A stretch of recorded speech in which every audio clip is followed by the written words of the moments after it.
দেখুন, বর্তমান রাজনৈতিক আবহ যদি আমরা চিন্তা করি সেটা খুবই ভয়ানক। আপনি নানা অন্যায় ইনজাস্টিস করে হাজারো কোটি টাকা কামাই করলেন, কিন্তু সেই টাকা আপনাকে সামান্য একজন নারীর প্রতারণার ছল থেকে রক্ষা করতে পারল না। আমি সাম্প্রতিক সময়ের এমপি আনারুল আজিমের বিষয়ে একটু চিন্তা ভাবনা করলাম যে একজন এমপি, বাংলাদেশ জাতীয় সংসদের সদস্য, সে তার বন্ধু, দীর্ঘদিনের পরীক্ষিত বন্ধু গোপাল বিশ্বাসের বাসায় গেলেন এবং সকালে বা দুপুরের দিকে তিনি বের হলেন যে আমি ডাক্তার দেখাবো। সেখানে একটা মোহ স্বাভাবিকভাবে প্রশ্ন উঠতে পারে যে সিএনজিওয়ালা বা যে ড্রাইভার, তাদের তিনজনকে একজন নারী শিলাস্তি রহমান এবং দুজন মানুষ সহ একটা 5 স্টার হোটেলের সামনে নামিয়ে দিল। কী কারণে সে ওই সময় সিকিউরিটি, তার নিজস্ব সিকিউরিটি ছাড়া সে ওই টোপ গিলল? এটা অনেকটা বড় প্রশ্ন। অনেকেই বলে থাকতেছে যে আসলে যে ধরনের খুনটা করা হয়েছে সেটা কোনোভাবে প্রত্যাশিত না। আমি মনে করি সেটা প্রত্যাশিত না, কিন্তু আপনার প্রশ্ন করতে হবে যে একজন বিবেকবান মানুষ, একজন শিক্ষিত মানুষ, একজন জাতীয় সংসদের সদস্য, উনি তার পূর্ববর্তী অনেকগুলো কারণ আছে। আমি বিভিন্ন পত্রপত্রিকায় দেখলাম ইন্টারপোলের মাধ্যমে তার নামে রেড নোটিশ জারি করা হয়েছিল, বাংলাদেশ সরকারের পক্ষ থেকে গ্রেপ্তারি পরোয়ানা জারি করা হয়েছিল। উনি যখন উপজেলা চেয়ারম্যান ছিলেন, এর পরবর্তীতে 2014 সালে যখন এমপি হয়েছেন, সেই সমস্ত মামলা থেকে অব্যাহতি পেয়েছেন, হয়তো রাজনৈতিক কারণেই। কিন্তু যে প্রশ্নটা এখন সবচেয়ে বড় সেটা হলো, আপনি নারীর প্রতারণার ঊর্ধ্বে উঠতে পারছেন কি না, বা নারী প্রতারণার ঊর্ধ্বে উঠলে আপনি এই যে খুনের একটা অন্তর্জাল ছিল সেই জাল থেকে বের হতে পারলেন না কেন? তো এখানে খুব একটা সাম আপ যদি করা যায় সেটা হলো এই, যে আপনি দুনিয়াতে যত অর্থবিত্ত কামাই করতেছেন, অর্থবিত্তের পিছনে ছুটতেছেন, সেই অর্থবিত্ত আপনার কোনোই কাজে লাগবে না যদি না আপনি প্রকৃত জনকল্যাণ না করতে পারেন, প্রকৃত জনকল্যাণের মাধ্যমে ঈশ্বরকে না পেতে পারেন।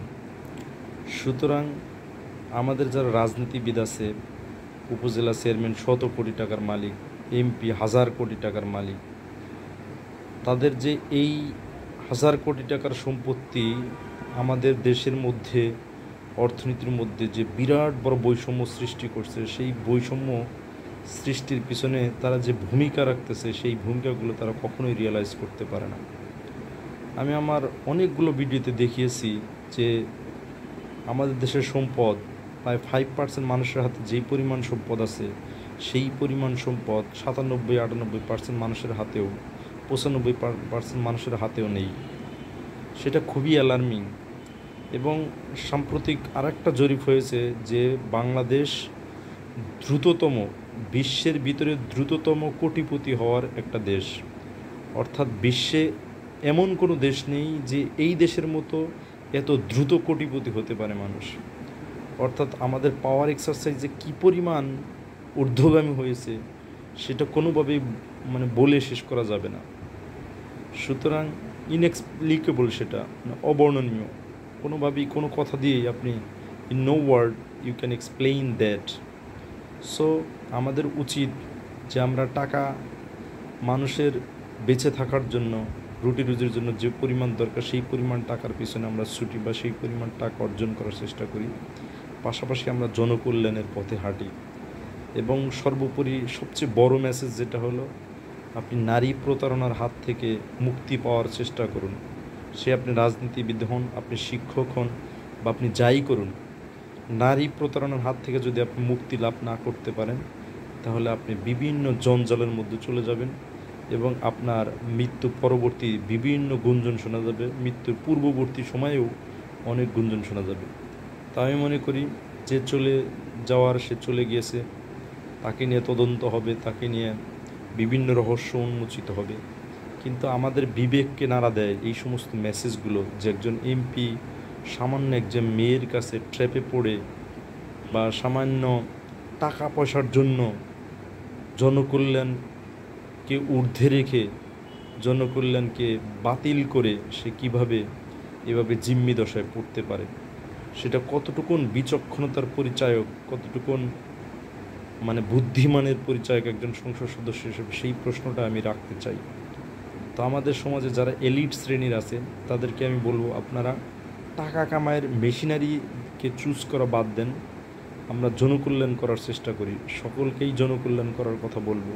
আপনি যে যে সেক্টর আছেন সেই সেক্টর থেকেই যদি আপনি জনকল্যাণের পথে হাঁটেন, তাহলে আপনার নারী লোভ আপনার ভিতরে আসবে না, অর্থ লোভ আপনার ভিতরে আসবে না, সামাজিক স্ট্যাটাস পাওয়ার লোভ আপনার ভিতরে আসবে না। এবং সর্বোপরি চিন্তা রাখতে হবে যে we are accountable to God, what we are doing or what we do in the future, this is very momentous in our life. যদি আমরা পারফেক্টলি এই জিনিসগুলো আমাদের মধ্যে আনতে পারি, আয়ত্ত করতে পারি, তাহলে দেখবেন এই নারী গঠিত যে সমস্ত বিষয়গুলো আছে সেই সমস্ত বিষয়গুলোকে আমরা অ্যাভয়েড করতে পারবো। অর্থগঠিত যে সমস্ত বিষয়গুলো সেইগুলো আমরা অ্যাভয়েড করতে পারবো। ছোট্ট মানুষের জীবনে অনেক বেশি টাকা পয়সার দরকার নেই। আপনি মারা যাওয়ার পরে এই সমস্ত টাকা পয়সা কে খাবে? এই সমস্ত টাকার what's the use of that money? একটু চিন্তা করেন, চিন্তা করলেই দেখতে পাবেন যে আমরা দুনিয়াবি যে কায়েমি স্বার্থের জন্য ছুটতেছি, সাময়িক সন্তুষ্টির জন্য যে ছুটতেছি, সেটা আমাদের কতটা বোকামি এই সমস্ত ঘটনাগুলো আমাদের চোখে আঙ্গুল দিয়ে বলে দেয়। আজকে এই ভিডিওটা খুবই নিবৃত করার চেষ্টা করেছি, এই জন্য আমি ইচ্ছাকৃতভাবেই এই ভিডিওটার যে ব্যাকসাইড আছে সেই ব্যাকসাইডটা আমি ব্ল্যাক করার চেষ্টা করছি। কারণ হলো এটা একটা অন্ধকার সমাজ এবং জাতির জন্য একটা অন্ধকারময় পরিস্থিতি বলেন, অন্ধকারময় ঘটনাকে ইঙ্গিত বলেন, যেটা নির্দেশ করে। সুতরাং আমাদের এখান থেকে ট্রুলি স্পিকিং যে সমস্ত মেসেজ নেওয়ার কথা সেই সমস্ত মেসেজ নিব বলে আমরা বিশ্বাস করি। ধন্যবাদ সকলকে।